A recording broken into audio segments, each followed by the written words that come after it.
Hello, everyone. Welcome to Monday Sucks. I'm Jack Bigedu, aka the Hood Sommelier. Welcome to the show. Hope you had a wonderful, wonderful holiday. It was 4th of July. It was a good time for all of us here. I hope you and your family had a fun time. Um, but it's Monday. Some of y'all had to go to work, and some of y'all didn't get to go to work, and they were enjoying the day like me here. But you guys know on Monday, nothing happened without the man, the myth, the legend, my man himself that's jumping in. There we go. What's up, Tim? What up, dude? I fixed it. It works. I don't know if I can even, I can hear you. I just decided to reduce you. How's it Down going? to it's going, man. Down to the wire with the Yes, you with had some computer issues. yeah, computer issues. I was like, hey, it's a good day. Everything's working perfectly. Yeah. Got the show ready to go. Got the studio clean. No, no, no. Something's got to go wrong. Looks like our guests here. Yes, yes. All So right, on, right on. this Monday is going to be special because we are going to talk about a brand that have been the hot girl of the bourbon industry. She been making a lot of waves. She's been talked to a lot, talked about, and everybody pretty much is out here talking about this brand. So it only makes sense that we bring them on Monday Sucks and that we talk about it. Uh, Blue Run has I came on my radar last year. Um, it came on with I like to say just came on my Facebook, actually, my Facebook feed. Right. Like this butterfly thing's just it almost like draws you in. I'm like, what is this butterfly thing on this bottle? And I literally bought it pure curiosity, right? Was I didn't even know what origin, which usually I do my whole detective work, but I'm like, you know what? Screw this. I just love the design. Mm.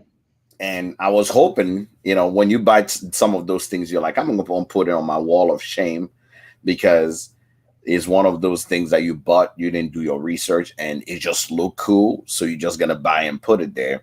But when he came, I think 2 weeks after that, before even I got my bottle, everybody started talking about it, and everyone, you won't go anywhere without hearing Blue Run, Blue Run, Blue Run. I'm like, Oh yeah. okay, I need to open it and see what's about. And then I opened it and I went, okay, okay, okay, there's something happening here. So without any further ado, let's bring on our guest. The better half, right? There's two people that actually created it. So the better half, which today is actually we got two Tims on the show. He's also That's him Tim. squared.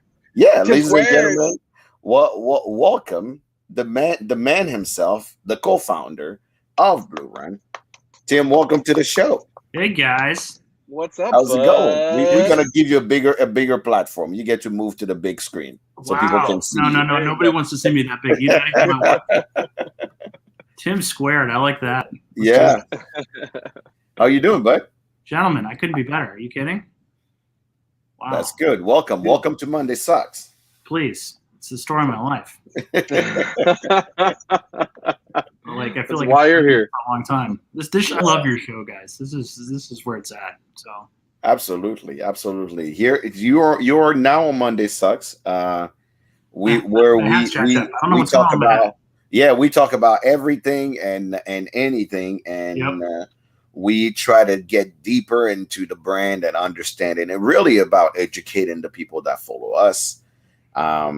If you guys are here, people are watching you from Facebook, from YouTube, and I usually advise everybody, if you hear you want to know more about Blue Run, you want your friends to know more about Blue Run, do like me. I will usually pick up my phone and I will share this directly on all my groups so people can actually also know what's happening. So I'm doing this right now. I'm going to share this on my group so people can actually follow us. And sorry, so they can know more about you. Tim, the floor is yours. Tell us about you. Oh man, I don't even know where to begin. Oh no, Libra. I want you to tell us No, everything. we did our due diligence. We did our due diligence, but we want to hear it straight from the man himself. Guys, I don't even know where to begin. First of all, I hope everybody had a great holiday weekend. Tim, you and I were having a little bit of email back and forth last night. I was at a barbecue. I hope everybody had a chance to just relax. Man, it's been an insane 18 to 20 months for everybody. Right. I mean, I just, before I begin, I hope everybody had a chance to like take a little time with family or friends, or just even on your own, to just decompress a little bit, because it's been nuts, right? It's been painful for a lot of people. I know my family, we've gone through a lot of tough stuff. And so, one of the things that's been great about a very tough period in my life has been the chance to help get Blue Run going and give this opportunity to do something constructive in a really difficult time, right? I mean, I'm a lawyer by training, and so, I've spent much of my life, helping people learn how to fight appropriately and like doing difficult things. And there's something about whiskey that's totally different. It's productive. It's communal. It can be restorative, and it creates like deep bonds between people when it's done really well. I've had a chance to do that with my partners who were dumb enough to do this with me. Really crazy enough to think that we could go and give this a shot, and bless them for being foolish enough to go on this journey with me. And it's given me the chance, frankly, to reach out to people from my entire life who I wouldn't have had a chance to talk to. And I'd started that process before COVID, but it's also given me a chance during COVID to have an excuse to talk to them and say, hey, listen, we're doing this crazy thing. Do you want to come be a part of this? Right? Do you want to help us build a whiskey brand from scratch? We've got this crazy idea of this totally different way to do things. We're going to do it a different way than anybody else has done, we think. We could fall completely on our asses. I'm going to get a bloody nose. You might get one with me. Do you want to come do it with me? So I guess what I'm saying, guys, is that what's been really interesting to me is that during an incredibly difficult time for everybody, Blue Run has been like a really satisfying, meaningful, fulfilling thing in a personal way, in a professional way. And it's allowed me to reach out to people and talk to people from my entire life and bring them in. I've met a bunch of new people. And so when you guys ask me, tell us about you, I would say I'm a guy who likes to bring community together. And that was like the core inspiration behind doing the run. Let's create something. Let's build something that's bigger than us as a group of people, and let's do things that are different. Let's not do the same old. Because I could never be more Jim Beam than Jim Beam. I could never be more Woodford than Woodford, right? I'm not going to be the ghost of Elijah Craig, right? Reborn. But I could do something new and different and bring whiskey to a new generation, and bring all these people who are alone, who are doing their own thing, who are spread out across the whole planet, and who are now, because of COVID, even more separated. I can give them something that gives them a little bit of enjoyment and bring them a little bit of community. So that's a very long answer to a very short question. So how do you this is where I'm curious. This is what I'm interested in. How do you go from Facebook to butterflies? Oh man. So where was the transition? Because like I said, Jack and I did our research. Yep. And trying to look you and Mike up, you guys really don't show up in the whiskey game until this brand came about. So where was the transition, and when were you like, yeah, let's do it? Oh, that's a great question. So, truth be told, I left Facebook. I was really OG with Facebook. Oh yeah. So Mark and Cheryl recruited me to come and build early Facebook, and so I came into, and Mark looked at me in the same eye, same conversation we were just having about community. Mark looked me in the eye and he said, "Tim, you've been helping 300 million Americans with their privacy." I was at an organization called the ACLU before this, doing privacy rights, something I really cared deeply about. And he said, "How would you like to help, 1 billion people around the world build a community?" I said, you just heard me talk about community. Like, that's a really appealing thing to me. Sure. So that was the hook to me, I don't know, man, it's like 13 years ago. And I stayed until I no longer had Mark and Cheryl's ear in the way that I did as a senior executive. And so Mike and I met as I was continuing to do tech public policy in the aftermath of that, and trying to get the internet to land in the right place, trying to talk about free speech, using the same platform that we're using tonight, guys, right? Trying to make sure that it was a free and open but thoughtful place where there could be lots of dialogue, but it wasn't going to be perverted and misused, and frankly, trying to prevent some of the misuses that have ended up happening from my former employer, who I'm happy to criticize. I won't hold my tongue. I mean, I've been on Frontline. I've been on 60 Minutes bashing them. So no, like, been on the New York Times. Like, they've heard it from me. Like, they'll hear it again. Sure.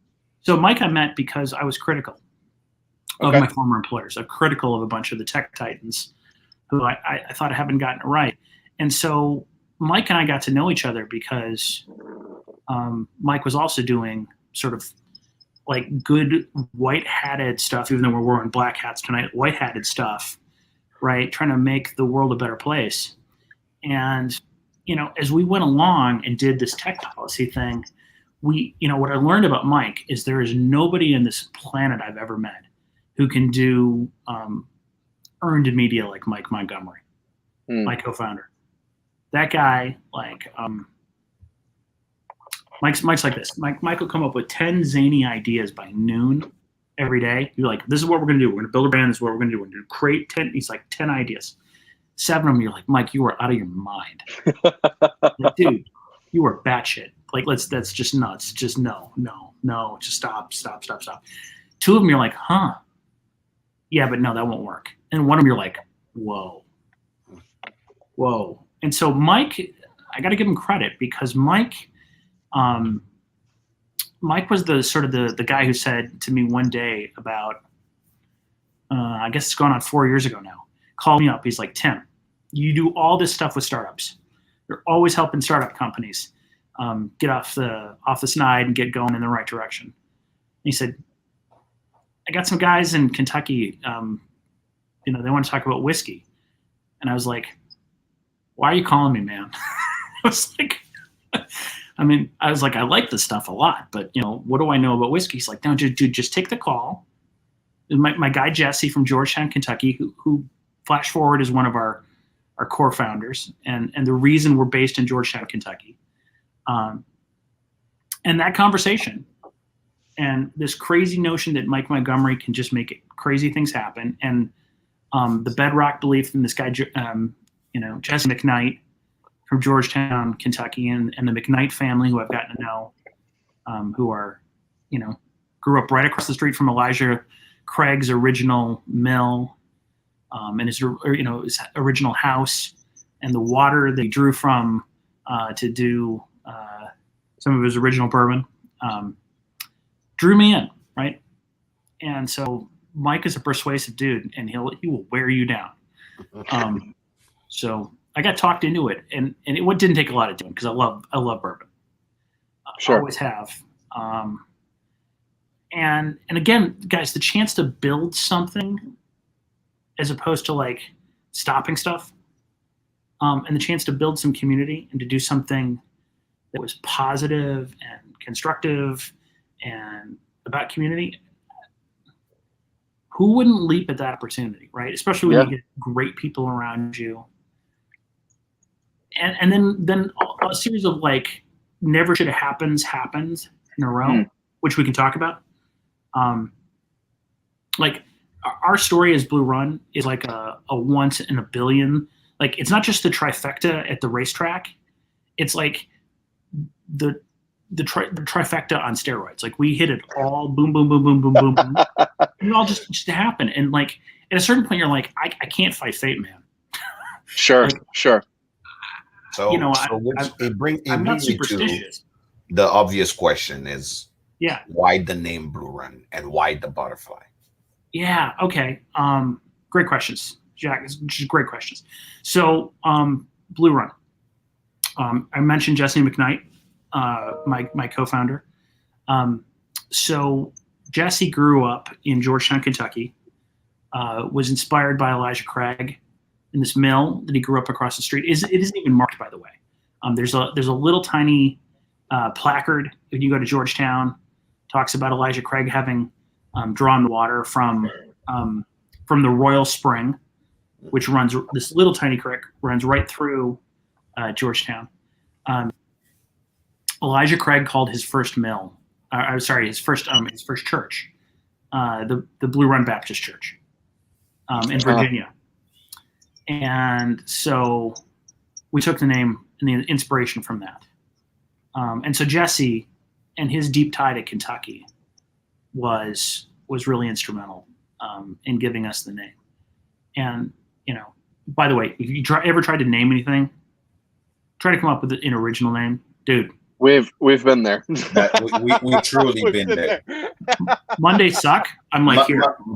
That's what I'm saying. We've been there. Jack and I went back and forth, no joke, for like 3 weeks. Like just anything and everything. We're like, man, this sucks. And he's like, oh, Monday suck. And I was like, oh shit. There it is. There it is. Right? You're like, Blue Run. I'm like, what? Like that. We had that one of those moments. It was like, that's it. And we tried to get rid of it like 6 times, and just that was the name. So Blue Run stuck. And then this butterfly thing, right? Like this thing on my head. I give, look at that, Tim. Which I still have beef with Mike because he sent him butterflies. He just sent me the juice. I'm like, what? Why don't I get no butterflies? Did you look at the butterflies though, Jack? Did you look in the bottom of the package? Because I didn't know I got butterflies. My package literally just came with the booze. I'm like, I like the booze. Mike shorted you on the pins? No pins. Oh man, I know. Good thing I can text him, but I'm like, I'm no rush to find a pin because I truly still love the original iconic gold butterfly. For me, that's truly when it comes to design. If something have to draw anybody in, that butterfly says it all. So that's why I ask why the name and why the butterfly, because it inspires me when someone come up with such an original idea that makes me go, wait a minute, why didn't I think about this? And the craziest thing is when you go to actually type, and I don't know if this is something you guys did on purpose, but when you go to actually type on your phone and you start typing Blue Run, there is a blue butterfly that usually appears in your emojis. And I'm like, these motherfuckers are genius. Now people can actually you don't even need to tell anybody Blue Run anymore. You can just put 3 butterfly and they know what you're talking about. Speaking of original, I hope everybody is drinking while they're following us. Make sure you actually follow, like, and share this so we can hear more about Blue Run. Put in the comments what you're drinking right now. I would love to actually continue the conversation while we start actually tasting something of Blue Run. Sure. I feel like I can answer this question because Kentucky State's butterfly is a viceroy. Yep. And does it have anything to do with that? Yeah, we really wanted to put a viceroy on the label. So, one, we love the symbolism of transformation, right? I mean, the industry is in what we think is in a transformative moment, right?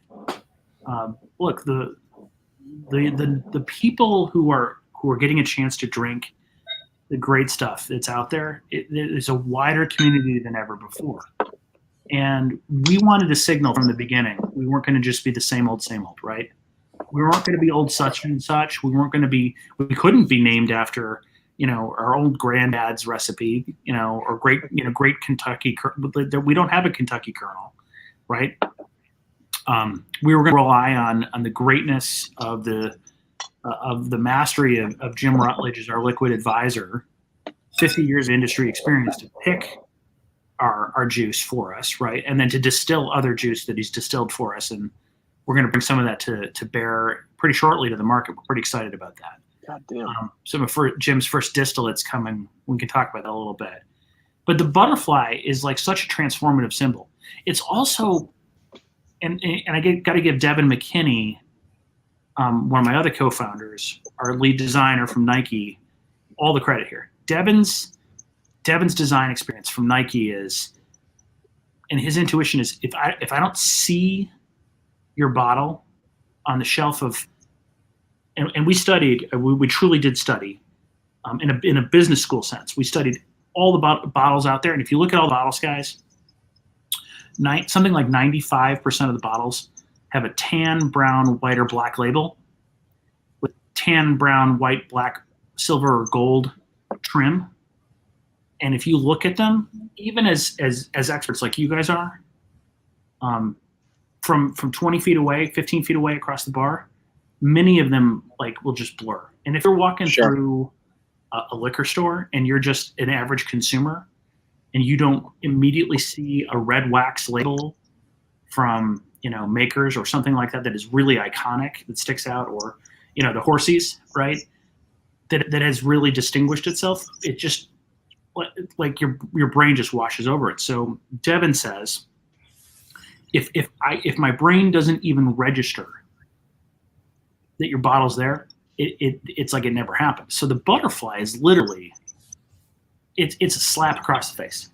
Yeah, it's there to be like, what the F is a butterfly doing? that truly is what I thought as a consumer before I dig into your brand. That was my question. I'm like, who makes a bottle with a butterfly on it, right? Because it was the first thing that I saw in the picture. It was it was in the fall. Yeah, right in the fall of last year. And I saw this thing. I'm like, what in the heck is this thing, right? So let's talk about product release. You guys released your first product, I'm assuming early 2020? We did, October 2020. It was October 22nd of last year. So we haven't even been doing this for a year yet. Crazy, right?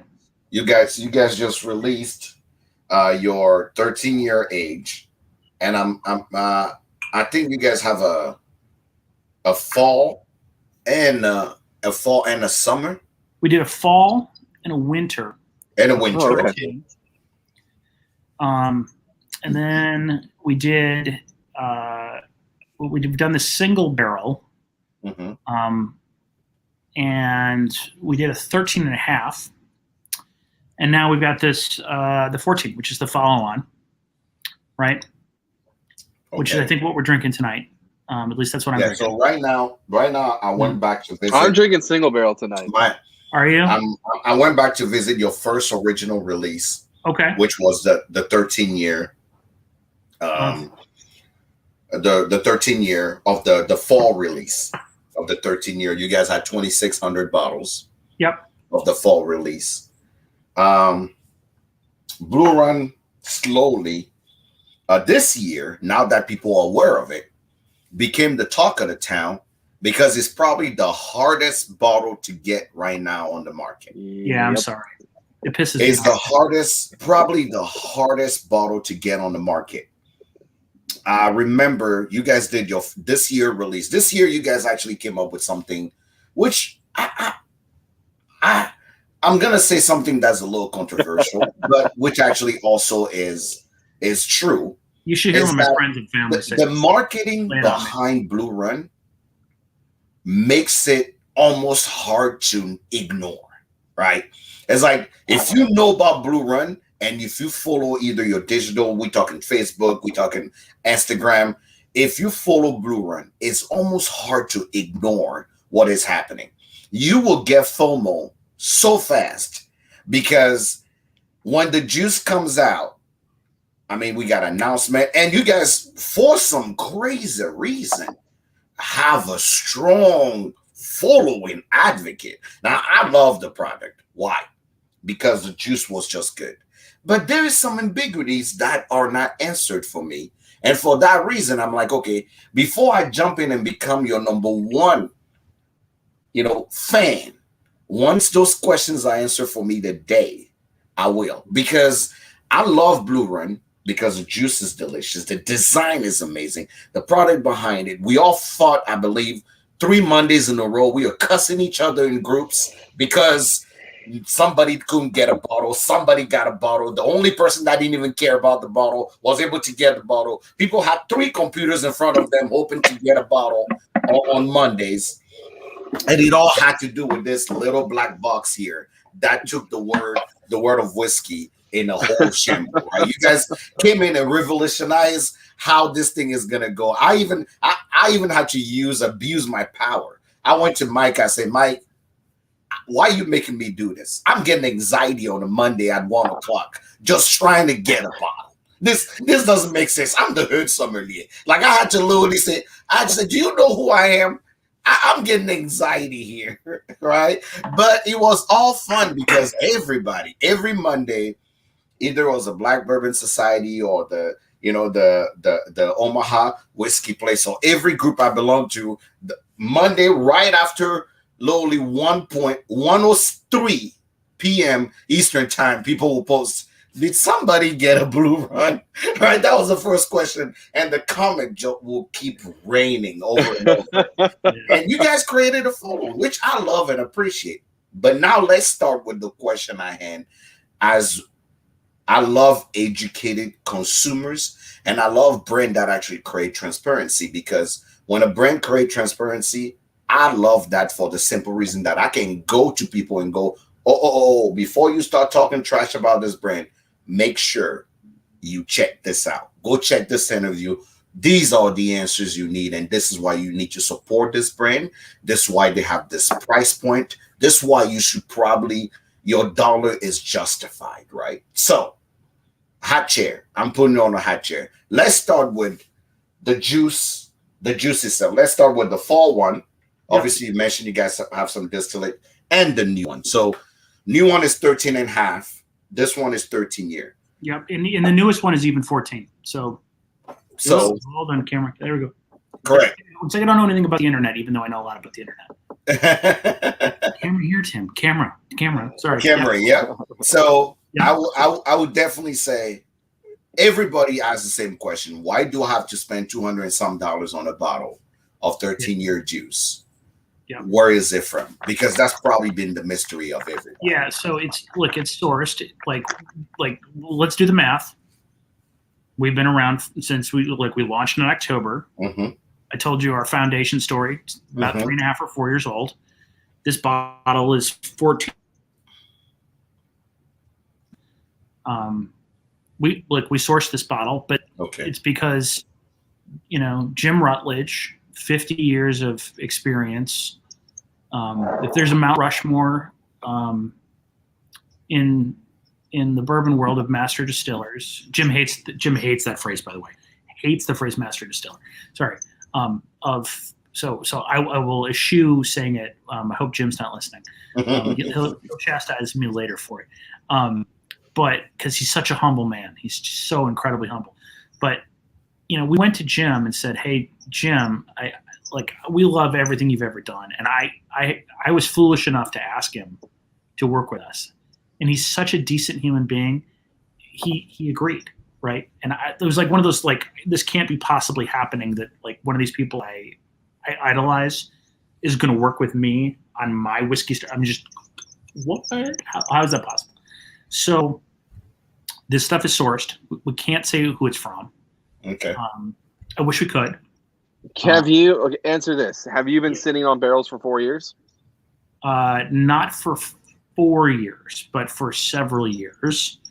More than, more, we've been around for a long time. So let's say you bought barrels at like 11 years old. Yeah, I think that's a fair.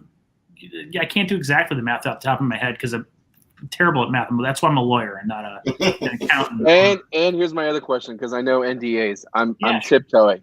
Yeah. Go ahead. Did you source from all the same place, or are they multiple places? We had to buy in multiple lots from different people at different times. But if it's a complex compound answer. But its original source came from the same place, or are they multiple places? I think that yes. The answer is yes to your question. Okay. So the 13-year, obviously all these batches that are coming out, 13 and a half, 14-year are all the same source. And let me go even further. Look, other people have had a crack at the same juice. And I'm going to tell you, it's Jim's Mastery that has this stuff proofed at what it's proofed at, blended when we blended it, where it's blended. And I got to tell you, I think the dude crushed it. I wouldn't be selling you something I don't personally love.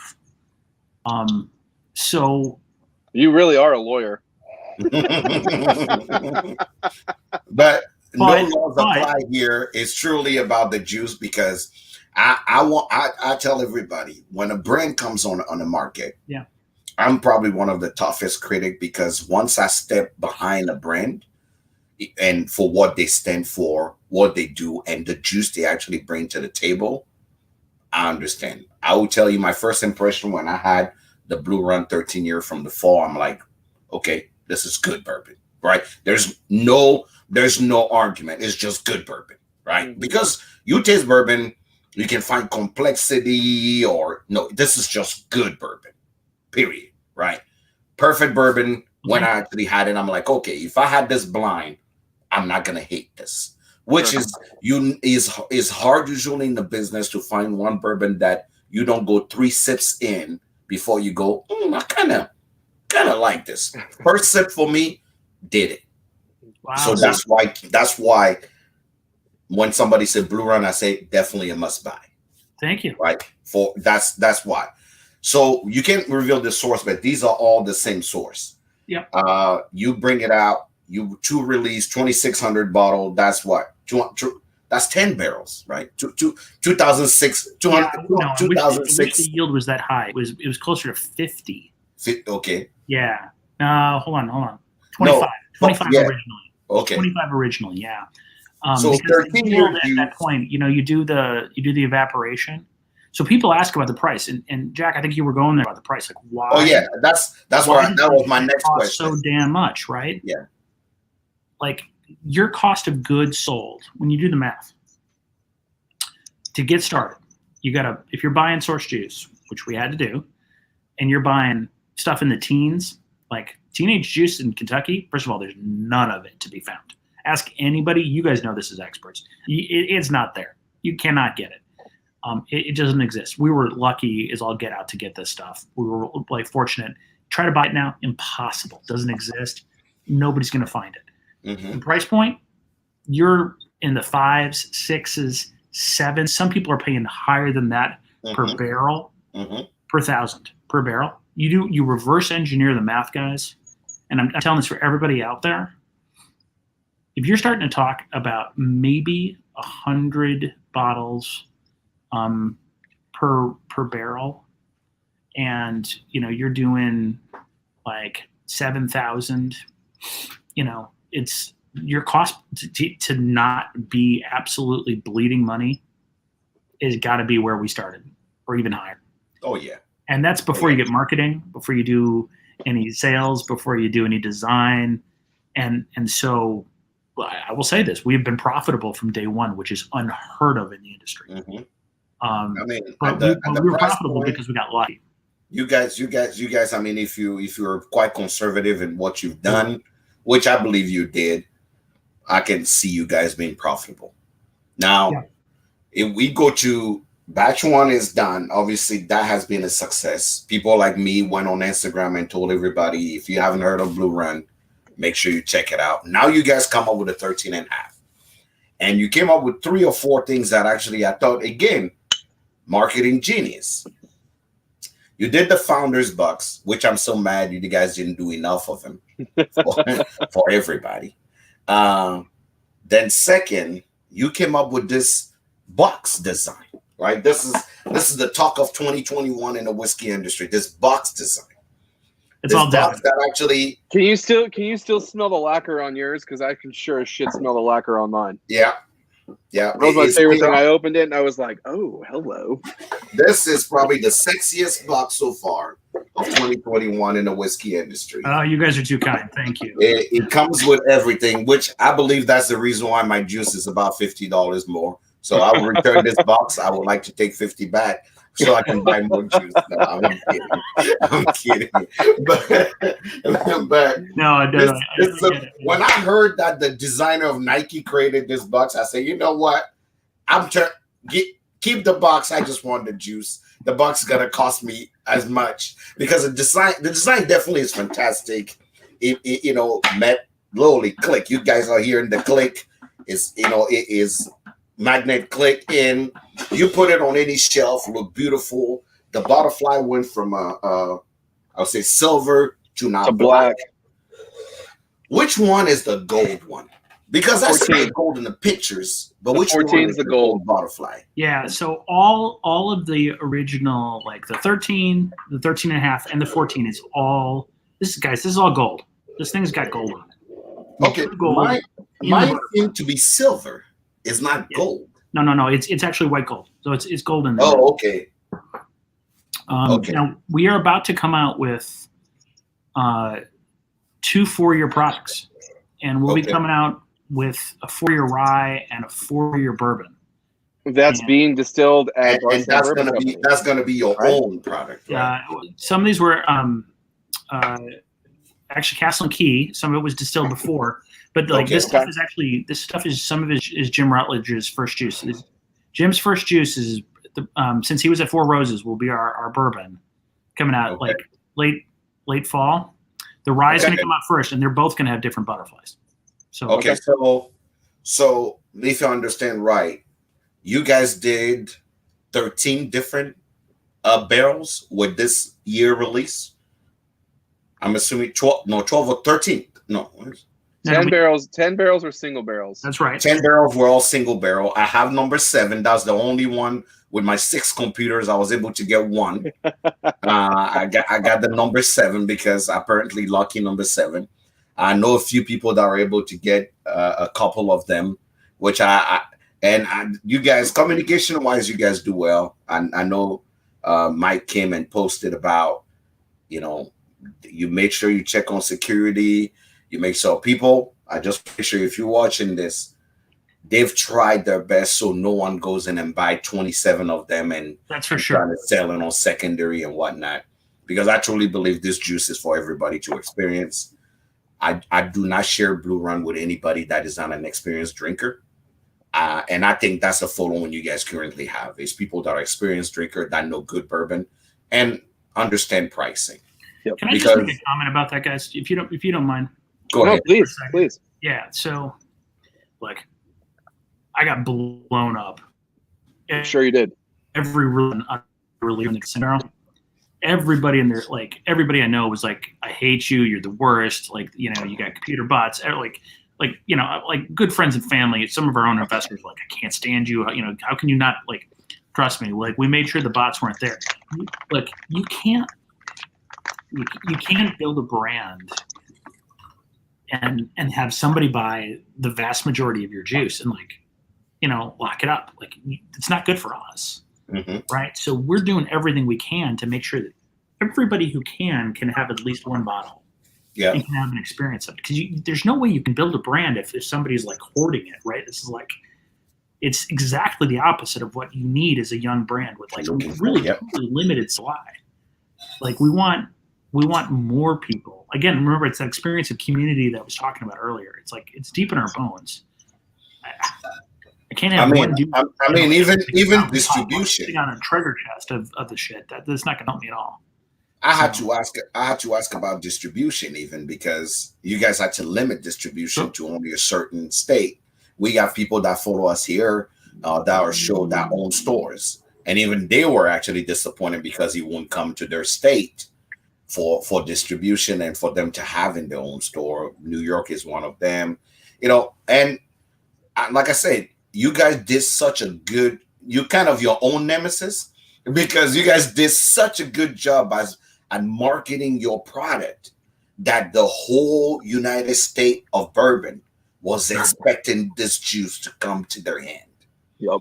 And when they heard that it was limited, it was more like just gut crushing. Like, oh my God. Like, you mean I know it, but I can't. I know everything about it, but I can't have anything? Are you serious? But I guess he set people up to actually try to hunt for your new release that you're coming on. So tell us more about what's coming up. Yeah. Are they going to be single barrels? Are they going to be batched? What is it that people should expect coming from Blue Ring?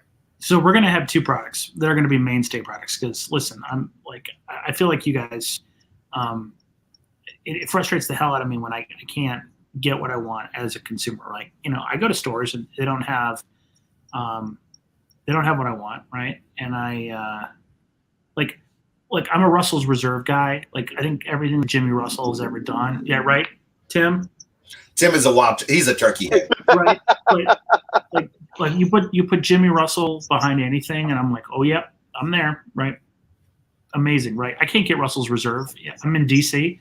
Like I'm begging people. I'm in the industry, dude, and I can't get Russell's Reserve. Sure. The 13 Russell's Reserve came out. Do you think I can find some? Neither can I, though. So there's that. Right. I mean, dude, I'm like, where do I go? Who do I have to pay? Sure. What do I have to do? I can't get it. Maybe you got some. If you guys get some, could you send some here? Because I would love some. So it frustrates me. But we have 2 4-year products coming out in the fall. And these are going to be mainstays, guys. And I hope that we're going to have them on the shelves in the states where we have distribution. Do you have an MSRP yet? Yeah. I think they're going to be, and they're going to be expensive, guys, because again, we're startups, so we got to pay as we go. They're going to be around $99, so they're going to be spendy. But I got to tell you, I think it's the best 4-year rye and the best 4-year bourbon out there, and I'll put my name behind it. Is there a plan to get that price point down, or is that where you want to stay? I think that's probably where we're gonna be, because I think we are offering what we think is a premium product. Now we will age up some of it, I suspect, over time, right? Okay. And we will be offering all sorts of fun, extra, and different stuff along the way as we take our little journey. We're gonna have some extra interesting sourced products. We're gonna have some new stuff that we've been like one-offs that we've got. Some rare batches that Jim has done that we will be popping out there. We've got some fun stuff coming up for this holiday that will be different. So we're always going to be putting out unique, interesting things to keep it really, really fun and different, and give people a whole bunch of experiences. Because I think this is the other thing about the brand is that we want it to be experiential, right? We don't want it to be continuously the same old. You should have like a consistent experience of excellence. If we're doing this right, you should have an experience of feeling something special is happening. If we're doing it right, it should feel luxurious, and it should feel like something you want to share with people you care about, right? People you truly care about, yeah. Right, and that you want to tell your friends about. Like, be like, listen, man, this thing. Again, like that's the hallmark to me. When I tell my friends, listen, that thing over there, that's the thing you want to be drinking next. Like, and I recommend to somebody, hey man, the next time you get a chance to buy a bottle, I know it's spendy.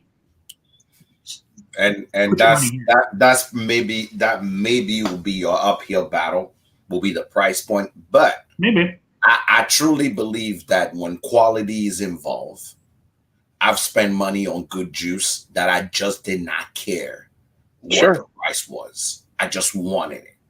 So I hope to taste it. I hope to actually I always say I won't knock it till I try it.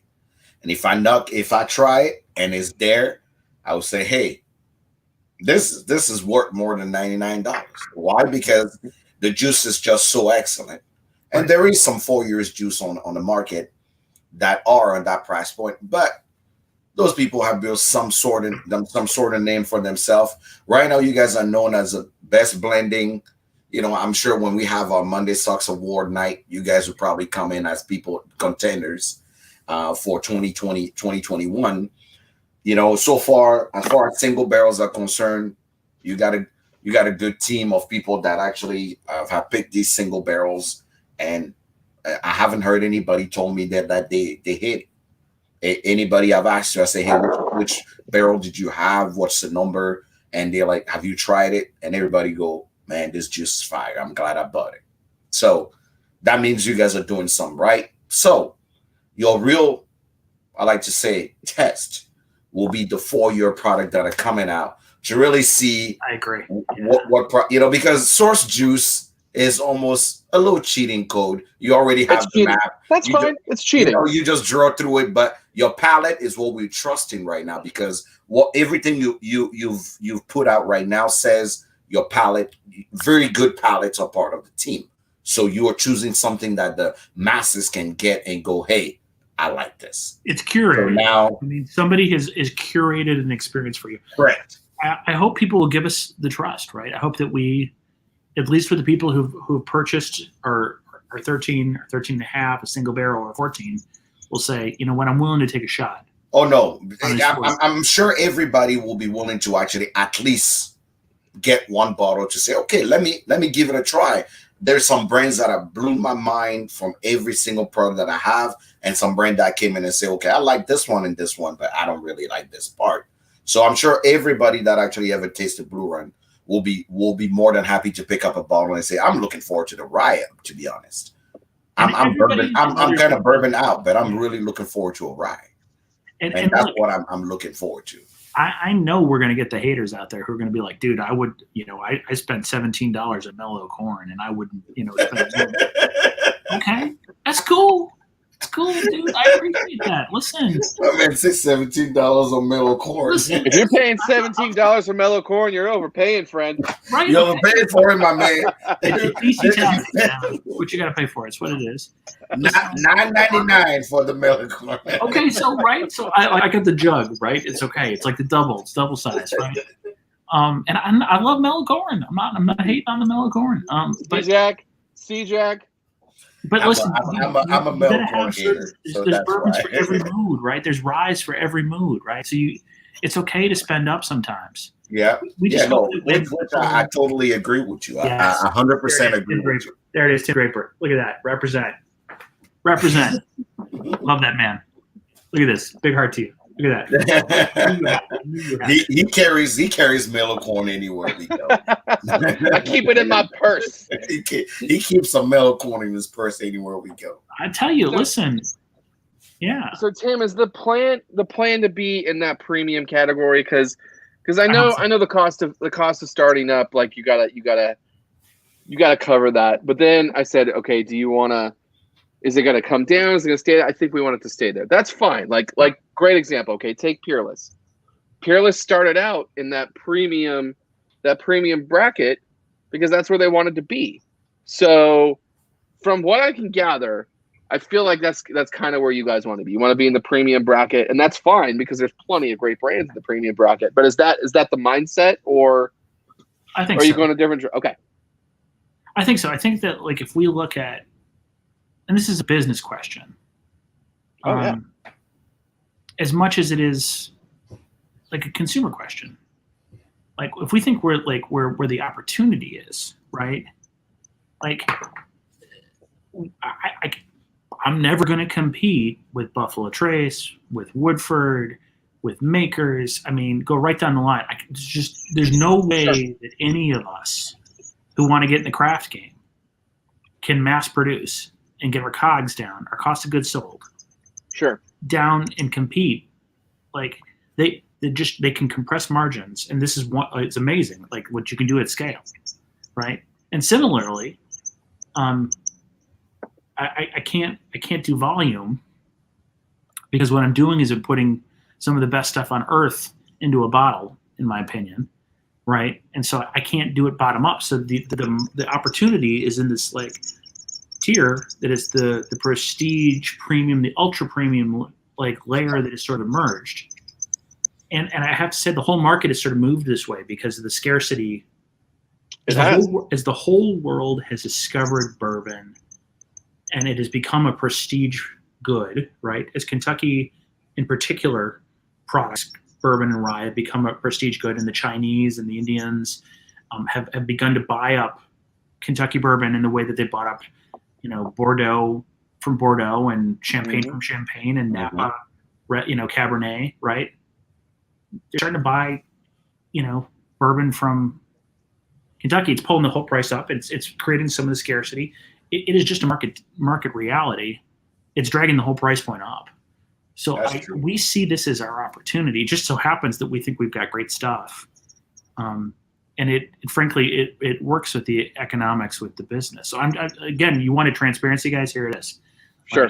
This is where we think we can make a run at it and give our chance to have a long-standing run of producing what we think is going to be amazing product for consumers. So I think here's your struggle too, because I see some of the comments, I don't know if you can see the comments, but some of the comments are I'm not getting they're a little, let's say, on the fence. Here's one right here, perfect example. Okay, I'm gonna say that's a really good thing. That's a really good comment to make, but just like you said, Tim, like this is the direction of our market.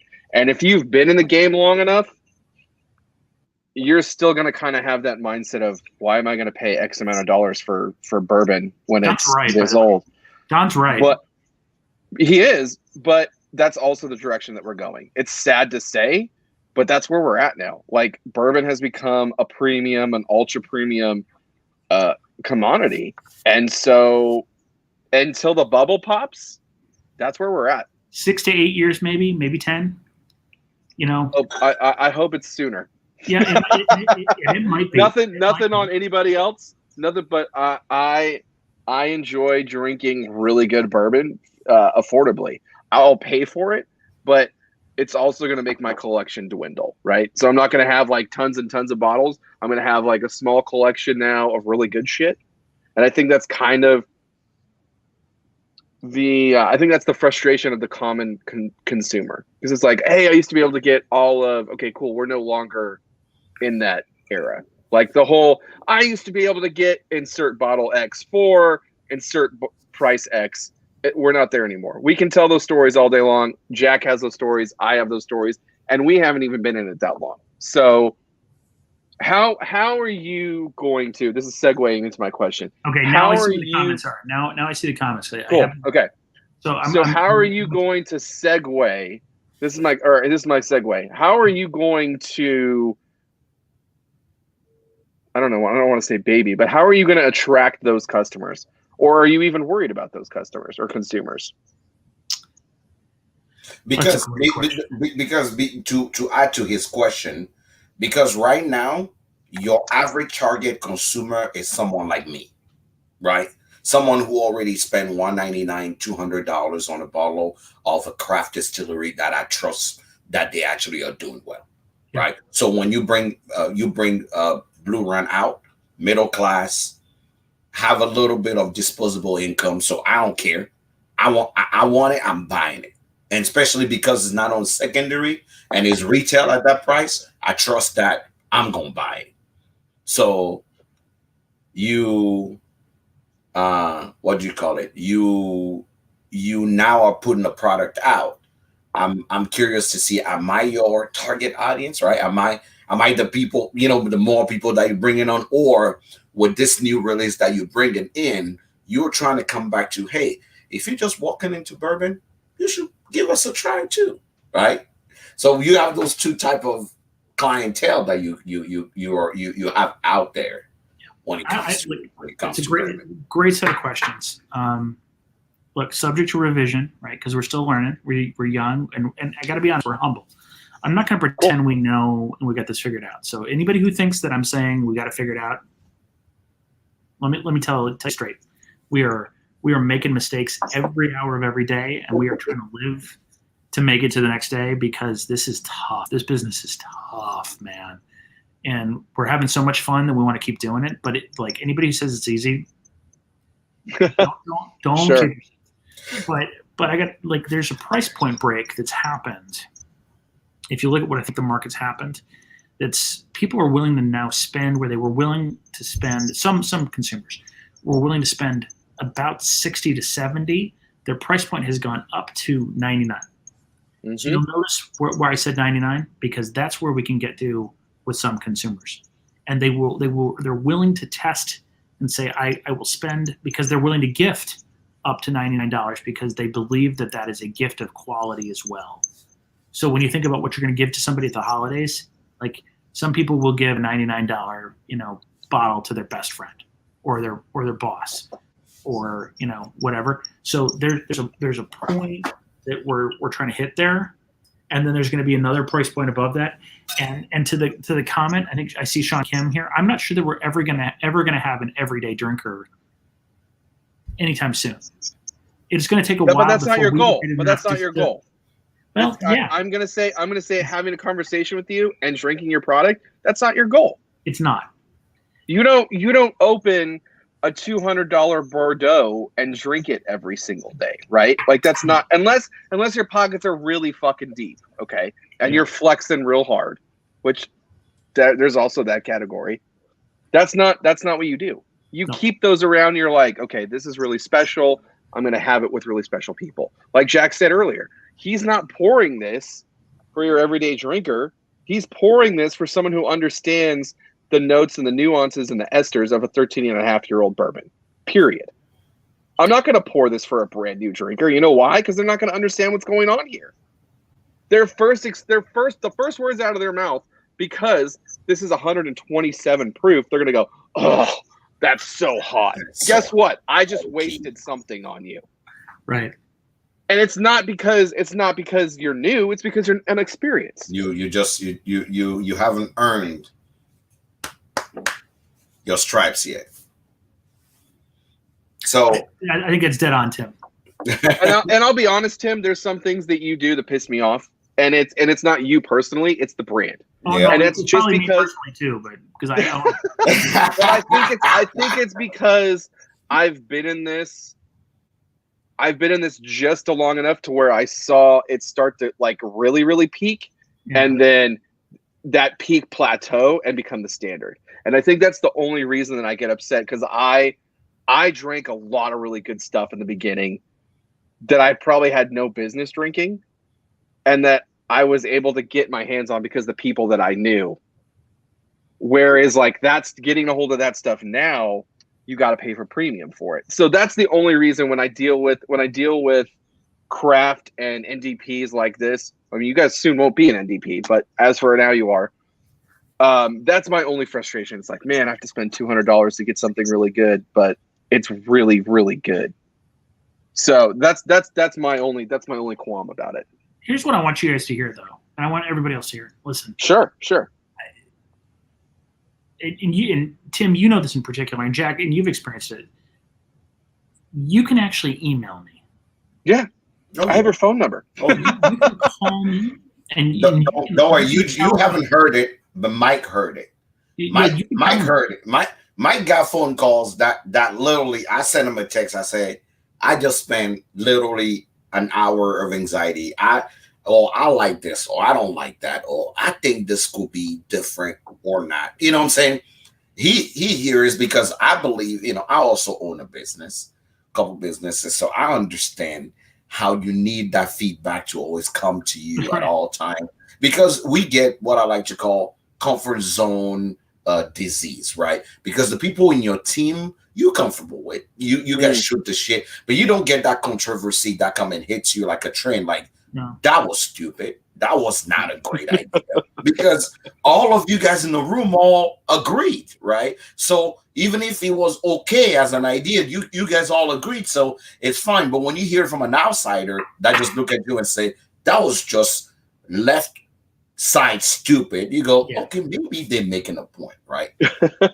So I believe I'm a friend of the brand, so I think it's my duty, if I believe something is really out of order, to just go, hey, Mike, I think this is completely out of order, but it's still your brand. You got to decide. But just know, from an outsider looking in, I don't think this is a great idea. I want people to feel that they can do that. Because here's what I want people to hear. Yes, the price point is going to be painful for some people, but I want people to feel ownership of the brand, right? I want people to feel like they have grown up with the brand, and I want people to feel like they can say how they feel about the brand and tell us how they want it to be. Because guys, we're building it while we're moving, right? And we're humble enough to course correct, right? And to listen. I'm listening. I'm responding. I'm not always going to be able to change everything. Because there are some dynamics based on price and expense and costs and investors that I just can't and frankly distributors and contractual agreements that but and I will do my damnedest to listen. And we started writing letters to people because we wanted people to feel like the personal connection to the brand. And we're going to continue to do that because we feel that's how we would want to be treated as consumers. Like, oh, there you go. Right. Look, thank you. And thank you for keeping it, Jack. I'm very old school. So as when I get a handwritten note, I keep it. I'm very old school in that way. That's how I would want to be treated. Right. So thank you guys. I appreciate that. And look, I've had some amazing experiences. I've had a couple of consumers, and customers like tell me how much a bottle means to them and what has happened already with their experience. Like really moving stuff. Sure, it's been cool. It's why I got into this.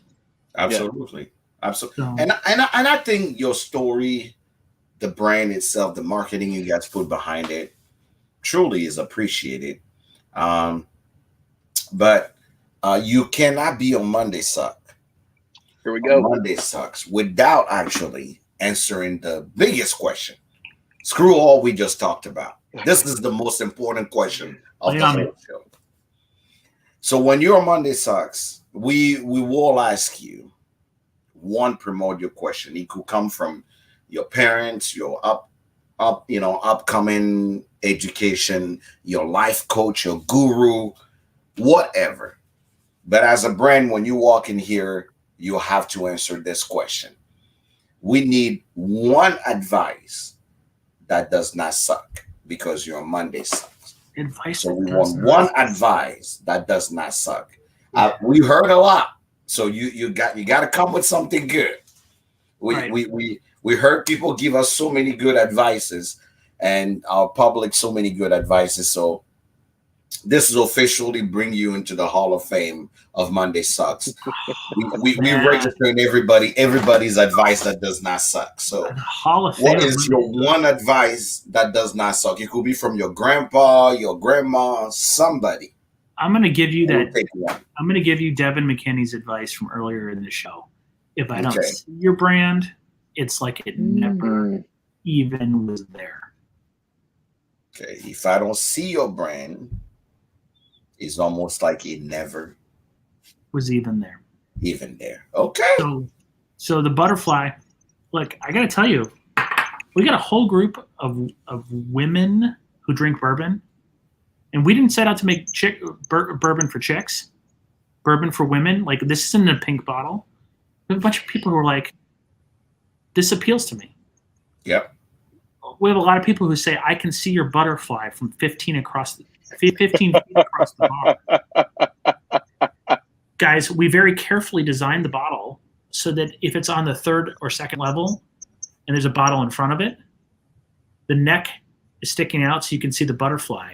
So even if you can't read Blue Run, you're seeing the butterfly over the. You know what it is. So and by the way, if you're a guy who's poured it at a bar and my bottle is not plugged, here, let me see if I can do this. Hold on, the cork is so tight that we did tight corks for a reason. So if you're a guy who pours at the bar, you're pouring a drink. Oh, we spent a lot of time on this, guys. I see what you did there. Yeah, you got to think about design. And so maybe here's number 2. Design really matters. Design 100%. Design matters. I will take that one. Also, bald is beautiful. Bald yeah. You see, that's me. That's 100% me. No hair, no nothing. But when Tim, you're gonna join us, man. Yeah, when I put my hat on, I'm holding on for a minute. Tim is still have his luxurious hair right now. He can bounce back and forth. Taunting. I gave up about 5 years ago. When I start seeing the bird nest start happening in the middle, I say, you know what? I'm done. I've done my part. Yeah. Hair is no longer for me. I've been there, done it. Got the T-shirt. I'm going bald to save everybody the pain of seeing me with my little bird nest in the middle of my head. Any last comment from you, Tim? Do you have any last comment for us, guys? I just want to say, people that have been following us. I just want to say I respect the hell out of the two of you guys. I followed your shows before I got into this industry because I was just a fan. I've seen your name. So, I've seen your name. Yeah, I was a fan before I became part of the industry, right? So it is it's a thrill for me to just be on the show, and I look forward to doing this. I hope over and over and over again. When the new release come on, we'll love to have you back on to talk about it. I honestly, and like I told Mike, I said I don't think, and Tim, you can agree, you can back me up on this. We haven't had a brand yet that pay us to talk about the brand yet. We haven't actually. We never had a brand that paid us to talk about their brand. When we've had paid giveaways, but we haven't had a single brand throw us money and say, "Can we come on the show?" Every single brand we've talked about is because we actually enjoy it. Mm-hmm. And there's a few brands that Tim and I will talk about, like, "Oh, you think we should bring this brand?" I'm like, I'm not a fan of what they do. Since I'm not a fan and I don't like it, and I've tried their whiskey and it's not it, I don't believe they need to be on a show, because I do not want you, a lawyer, to treat the witness as hostile in the interview, right? No badgering the witness. No badgering the witness. I do not want to do that. It's actually so for that reason, I'm very, very particular about brands I will bring on the show, because I truly believe this. If you're doing something good, if your intent, right, maybe the result is not good, but if your intent is that good and genuine, I want you to come here and talk about it. This is to educate the consumer. This is to actually help the consumer make better decisions when it comes to actually picking the bourbon. If you know better, you will do better. You will drink better.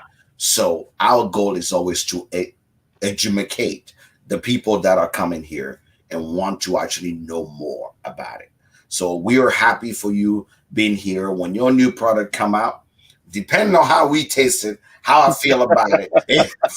No, I'm kidding. Burn me and I'll come back. We will love to bring you on. We'll love to have Mike on. This can have up to 10 people.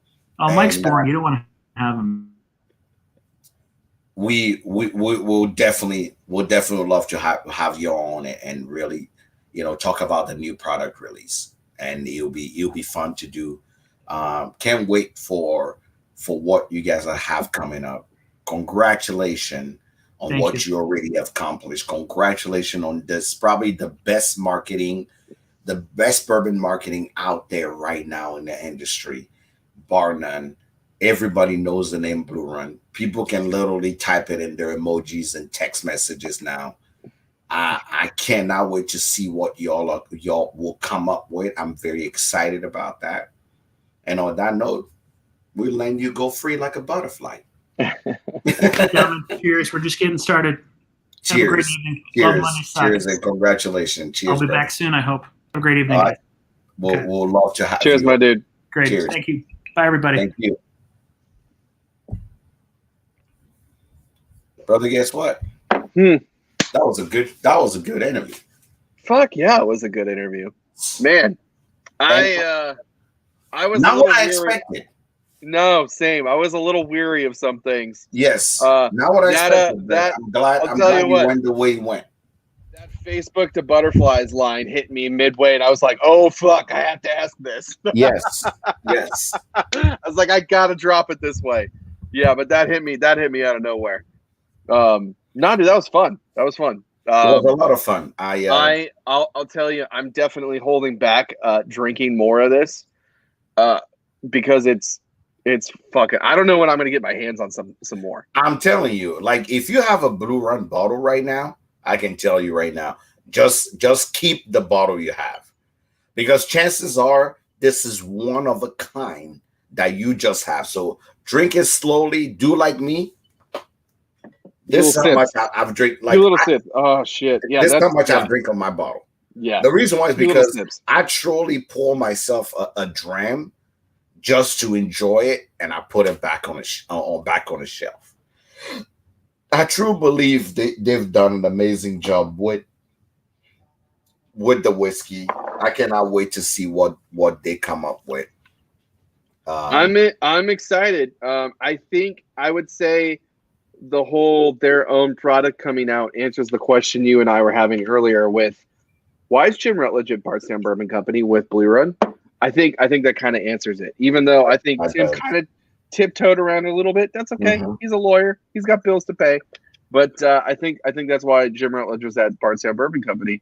And I will say this, Bardstown Bourbon Company is actually turning into the mecca for new brands, and I'm saying it in quotations because contract distilling, but more importantly, contract distilling from people who are already seasoned in this industry. Yes. So I'm excited for that to happen more often. I mean, their facility is beautiful and it's capable. So heck yeah, man, let's go for it. Let's do it. I'm about it.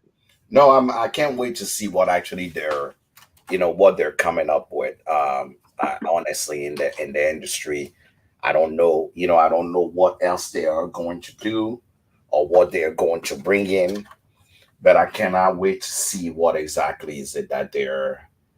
I'm excited for the rye, hands down, because Jim Rutledge has wanted to do a rye for fucking ever, and he never got the chance to do a rye with Four Roses. With Four Roses, and he wanted to do a rye with Four Roses, and it never happened. So the fact that he's getting to do a rye now, it's gotta be amazing. I will gladly pay $100 to have a rye that Jim Rutledge has his hands on. Just that good, eh? Hey, the amount of times that I've got to sit down with him at events and talk and hear him talk about how he wants to do rye and how he's been talking about how he wants to do rye. And one of his plans was to do rye with Cream in Kentucky, and then that just didn't happen for whatever reason. So yeah, that's the thing I'm most excited about going forward for this brand. Rye, Blue Run rye, Jim Rutledge rye. Yes, please, fucking sign me up. Let's go. Sucks we had to wait 50 years to get it, but damn it, let's go. I now turn on Instagram. You can grab on. We will do the last half hour in all the platform. We're on IG, YouTube. There we go. Monday Sucks is everywhere now. Welcome, guys. Monday Sucks. If you missed it, we are on YouTube. We did our interview with Blue Run. My man is gonna join us soon, and we are gonna be on all three platforms. So you can't say you missed us anywhere. We everywhere. We are literally everywhere. Let me guess. Is Tim on? Is he on yet? Is he Man. gonna hop on the Instagram? He got to set up first so he can actually be on. But Shit, truly, let's get this going too. Which is gonna bring me to the conversation I want to have with you on Monday Sucks, which has to do with brands, right? Craft brand. Let me see. Tim is on. Let me bring you in. Yeah. All right. Let me see here. Tim is on. There we go. Let's bring Timmy in. All right, Timmy. So one of the things I want to talk about when it comes to craft brand, right? Craft Yeah, brand. sure. The one thing about craft brand is every time you have to deal with craft brand, you have to think of, okay, if a brand is coming out right now, right? We know a lot of craft brand, like what do you call it? You have the the Blue Run, the Kentucky. You have Kentucky Owl. You have Old Carter. Kentucky, You have Kentucky Owl. We have four Gate that are coming up. I mean, you can keep going forever. Like it's all these craft brands that are coming, and the price on these craft brands are not cheap, right? They're not cheap. So as a consumer, to justify the price on this craft brand to actually come to you makes you go, oh my God, am I gonna spend $200 on a bottle? And this is coming from the guy that have 15 bottles of Four Gates, right? Yeah. And what do you call it? Three Chords, all these places that are coming up, and you ask yourself, what does it really cost, right? For these people to bring this product out. Now I'm going to pause you just for 1 second. I want to keep going on this train. I'm going to pause you just for a second because it's going to piggyback on what you're saying, okay? So when Four Gate first hit market, okay, right before they hit market, they wanted to be in that $80 to $100 price bracket. But because of the 3-tier system and the vendor and the store, it shot their price up another $100, and that's where they had to be. They had no choice. But so they didn't want to be in that $200 price bracket. They wanted to be a premium brand, which is where it sounds like Blue Run's going, but Correct. They never wanted to be like that next level. But that's one thing that we don't take in consideration is how much it costs these brands to do business, right? Right. Because truly, people think of it more as you got kicked out of the show, but truly, people think of this more. Like hold on here. Let me come back over. I don't know what happened. It just kicked me off of StreamYard to get back in here. So Instagram still. So I got kicked off StreamYard. So most what do you call it? Most people when they think about the price to do business, they don't. I mean, if you've never been in the whiskey industry, you won't understand the price to do business, right? No, right. Because truly, if you think about this, the price to do business is so up there. It's so up there that in your mind you go, okay, I can come up with a product, the net maybe $70. Now, in this 3-tier system, shenanigans that you have, you literally have to pay whomever is going to be the distributor. They take their cut. Then the store will take their cut. Then whatever applies to taxes or formalities go there. Then so it goes from the distiller or the bottling to the distributor to the store. By the time he gets down there, you probably spend 50% more of whatever your cost is. Right. So, it's one of those things where in my mind, originally I'll be honest, there's 4 brands that I asked myself, are y'all worth my money? 1, 3 Chord. 2, Four Gate. 3, Old Carter. 4, what do you call it? Blue Run. Those 4 the price range is not for small potato people. Like every one of these brands are $109, $110, and I mean, 200 is literally where you walk in to buy these things. Right. That's just the way it's going to go. To buy Old Carter, I mean, in some stores, you are looking at $250, $300 for Old Carter. For 4 gates, literally. You're 200. You're 175. 200 175 to 300. Blue Run. About 200.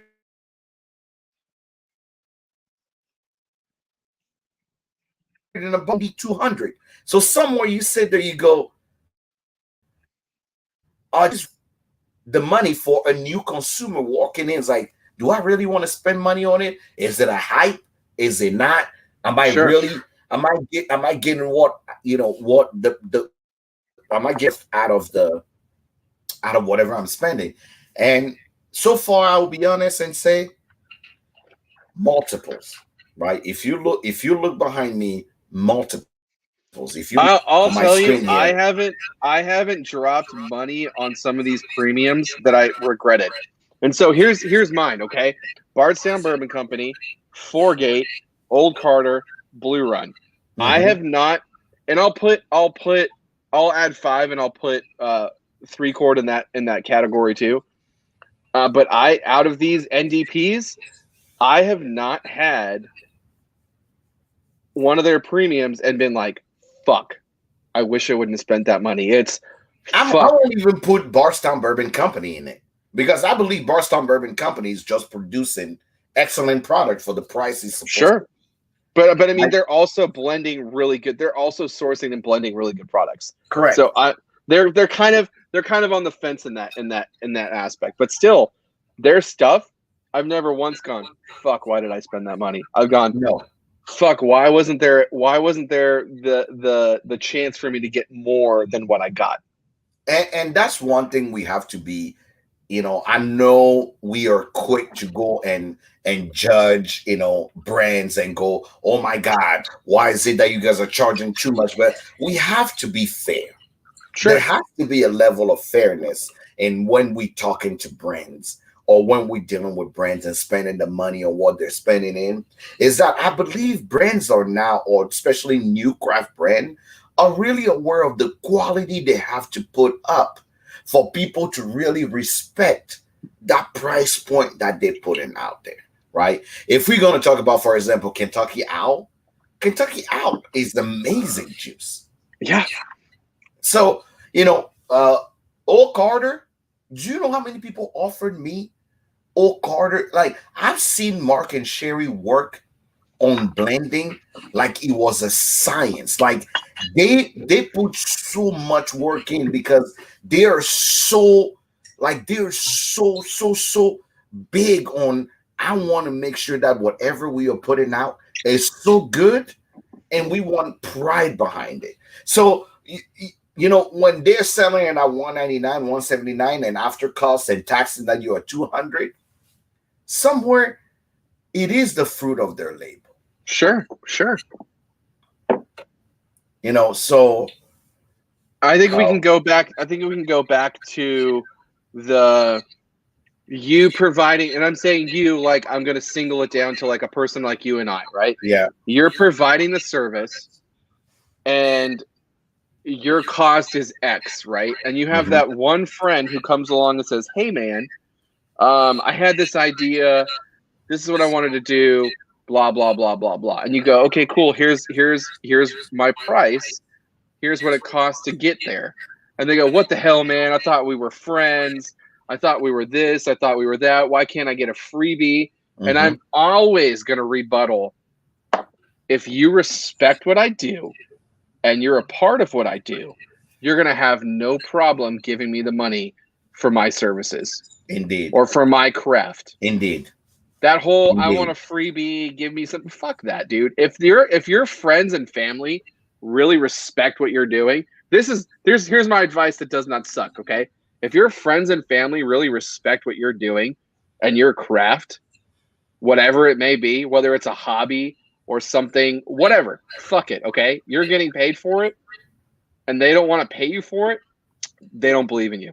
So that brings me to a good point, right? So I heard, what was it, last year? Somebody was talking about how they help a store owner with picking a barrel, and a lot of people do that, right?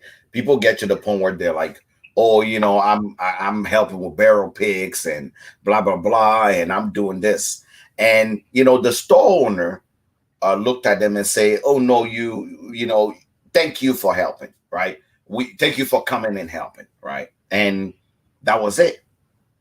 And the person's like, "Hey, we wanted to be part of this thing. We wanted to help you create this thing. Is there something that we getting out of this?" It's like, "Oh no, I just had to choose people." And everybody does that. Bourbon Pursuit does that.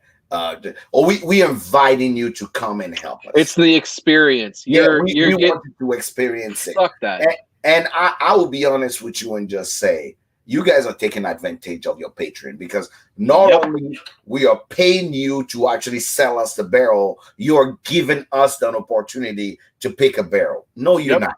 You really are not. You're using our palette for you to actually do something for yourself and make money off of it. I'm okay. Like the store that I actually consult for on barrel pick, he literally was honest with me. He's like, "Hey, I don't have a lot of money. I'm starting this barrel pick thing, but guess what? Here's what I can do for you. You need anything?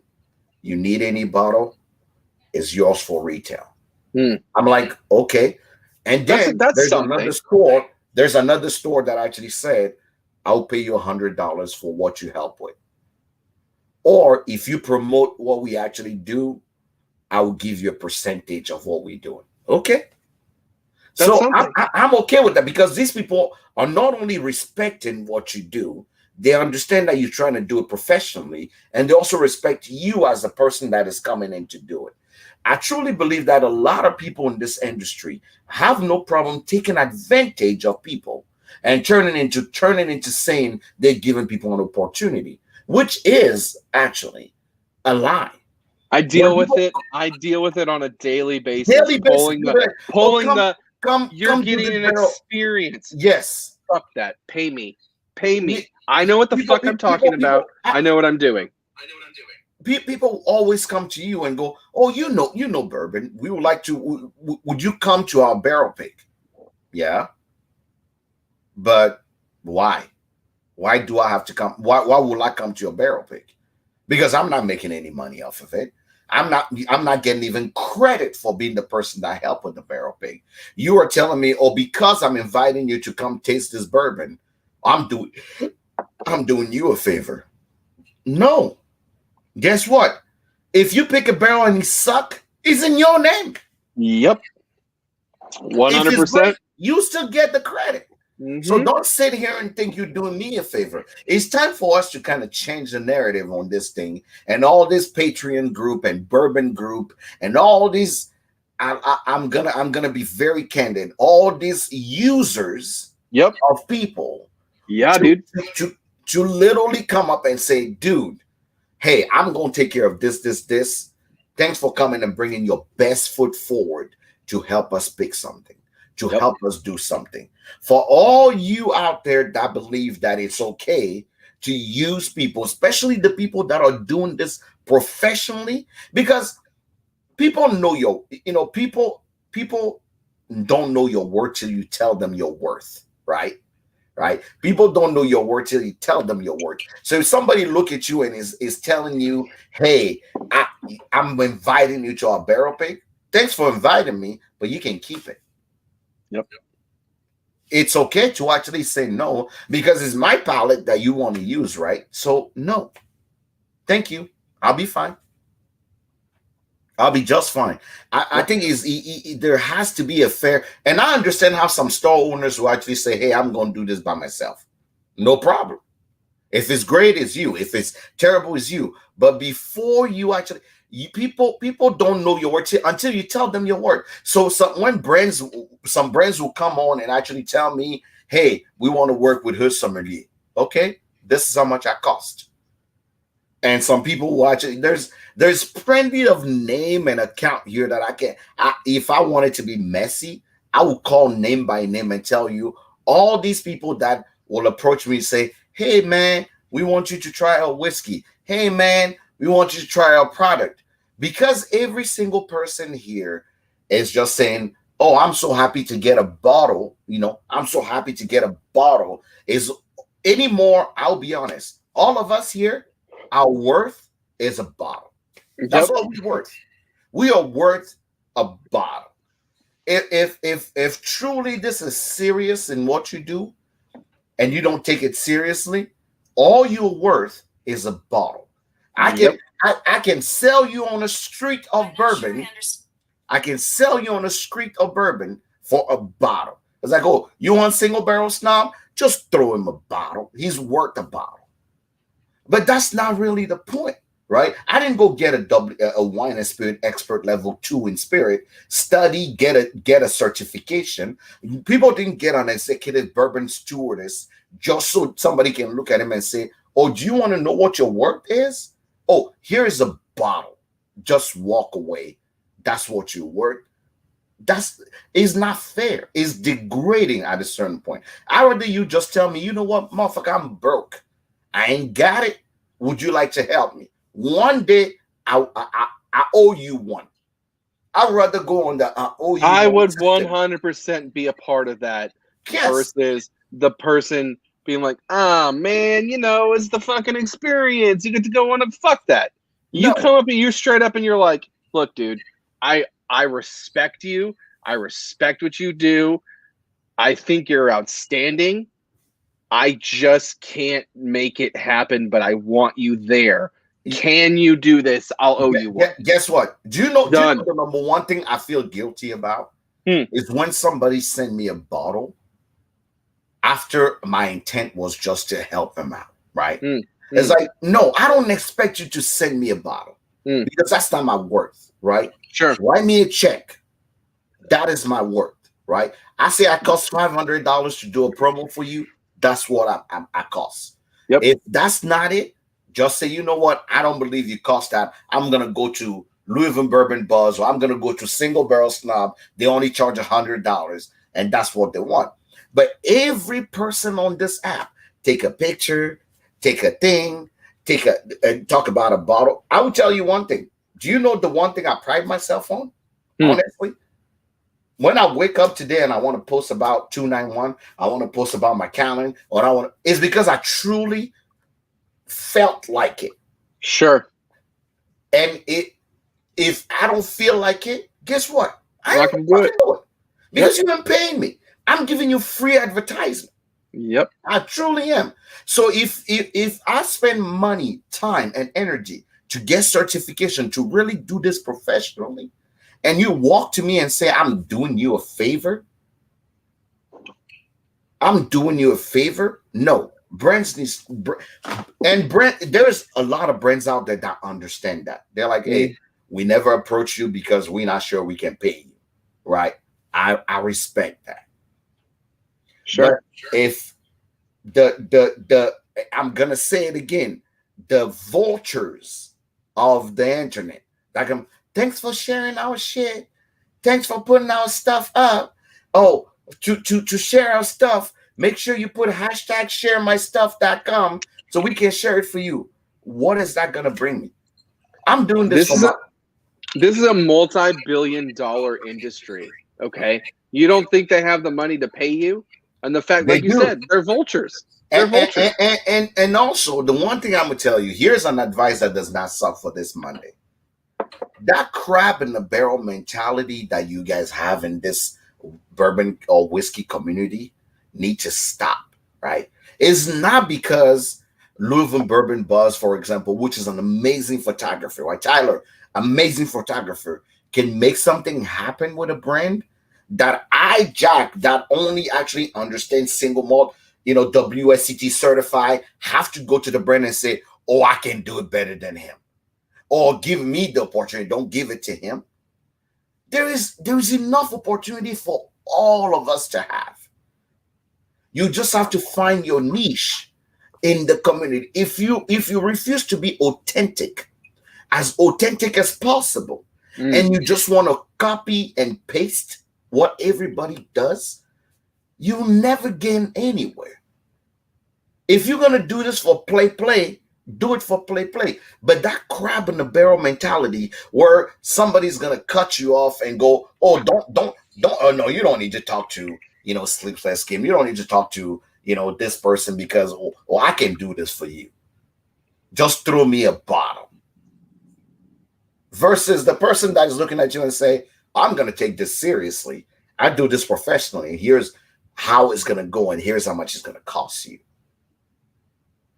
I can never come and actually trying to take a photography, picture to compare myself to Tyler. I would look around and say, no, give it to Tyler. I can do this. 100%. Crab in the barrel mentality where I was actually talking to Tiffany. She just came on. And I told her, I said, the hardest thing in the bourbon industry, the hardest thing in this community of whiskey is to be honestly able to answer the question, how have you been up to? Or what have you been up to? Is the hardest question to answer when someone in the whiskey community calls you and say, hey man, what have you been up to? You can't tell them. Because if you honestly tell them, you just literally just give them the MO. Hold on. Sorry guys. If you honestly tell the person what you've been up to, you just literally give them the MO to go undercut you, to go sabotage you, to try to do something stupid, to actually not make you not make you look great.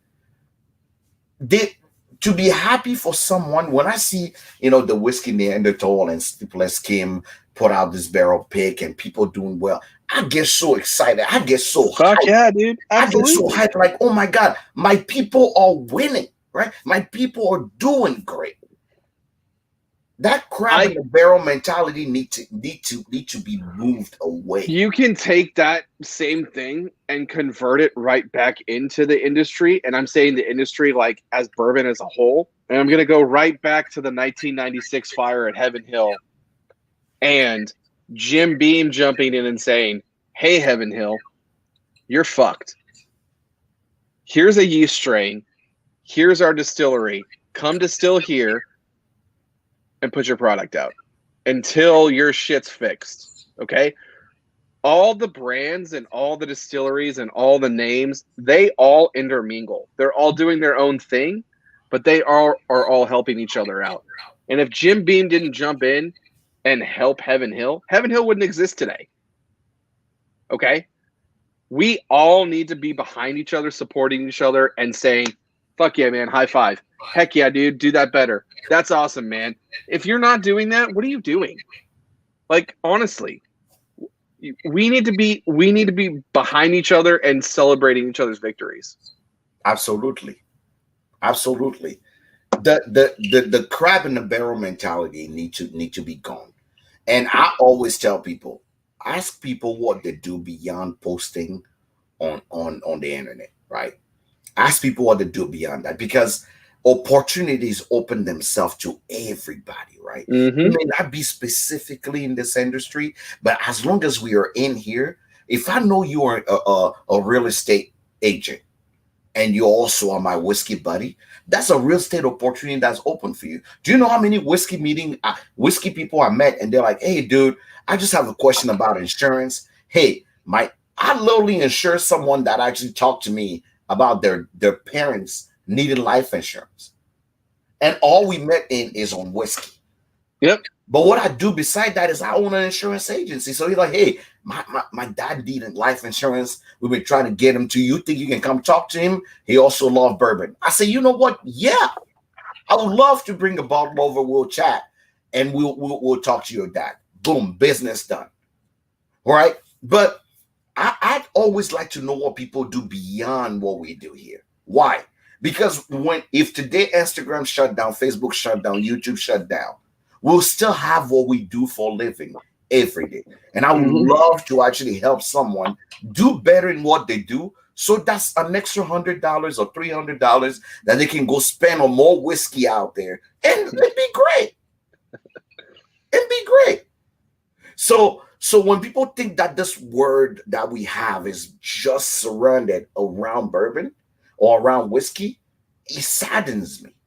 It really does saddens me. I go, no, this is not what we're here for. When we building a community, when we building this hood that we in, when we trying to bring people together, I want to know what you do when you're not here. Yep. I want to know you for you. Yep.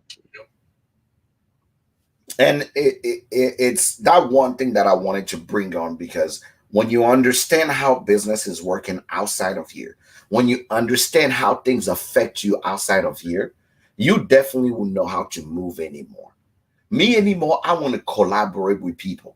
I'm at that point on this digital platform where if you are ready to collaborate with me, let's do it.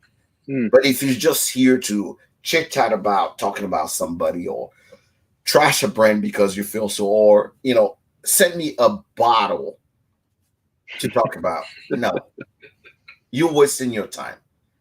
You're wasting your time. I've took my time to learn. I've took my time to become a student of the art. I've took my time to truly put my knowledge forward to help people. Yes. I did not get any samples. I did. I have your sample. I did not get any samples. I have it right here. That's what I tasted tonight. Batch. I'm actually loving this batch 3. It's delicious versus even the batch 1. I like the batch 3. Batch 3 is pretty tasty. Batch 3 is very tasty. Very tasty. Hey, I feel like we could talk for another hour and about all this, but I got to wrap this up because I got another place to go. Yeah, is Monday, is Anderson night. You have to go. This was Monday Sucks.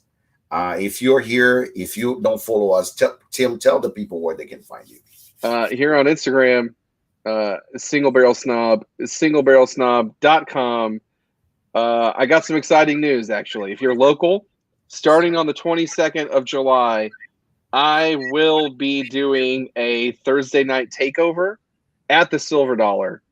It's a local bar here in Louisville. So if you're watching this and you're local, come check me out starting on July 22nd at the Silver Dollar. Very excited to actually be able to talk about it. Been working on it hard.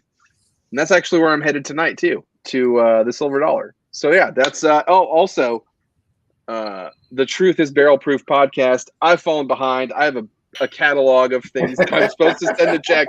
Literally half a dozen things that I have to send to Jack. But it's a podcast for the people, by the people.